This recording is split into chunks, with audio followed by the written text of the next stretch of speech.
ሰላም ጤና ይስጥልኝ እንደምን አላችሁ። በ1950 ዓመተ ምህረት አንዲት ወጣት ሴት 5 መንታ ልጆችን ትገላገላለች እና ይህ ደግሞ እንግዳ የሆነ ክስተት ነበር።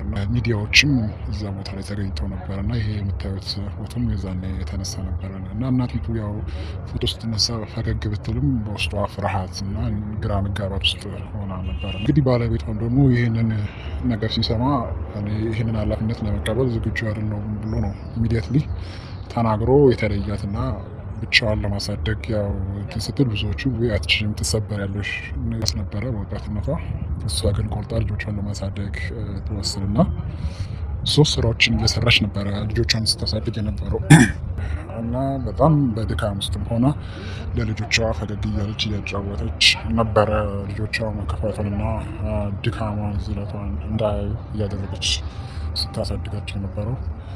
ነገር ግን አንዳንዴ ያው ልጆቹን ካስተኛች በኋላ ስለ ችግሯ ስለ መከራዋና ስለ ድካሟ በጣም በአምራም ታለቅስ ታዝን ነበረ ልጆቿ ባያዩት ማለት ነው። እና በዚህ ሁኔታ ልጆቿን ማሳድገው ወደ ቁም ነገር አብቅታለች። ሁሉም ልጆቿ እጅግ ውጤታማ የሆኑና በትዳርም በስራም ህይወታቸው የተሳካላቸው ነበሩና አሁን እዚህ ላይ ፎቶ ላይ የምታዩት የ90 ዓመታቸውን እንደገና ካባዋት እናታቸውን የሚያከብሩበት ሁኔታ ነውና እጅግ የሚያስደስት ነበረ። በእንባ የታጀበ ነበረ እና እናትየው መጨረሻ የተናገሩት ነገር ሲጠየቁ ነበረ ለልጆቼ ሊሰጣቸው የሚችለው አንዳች ነገር አልነበረኝም ከህይወቴ በስተቀር፣ ህይወቴን ግን ሰጥቻቸዋለሁ።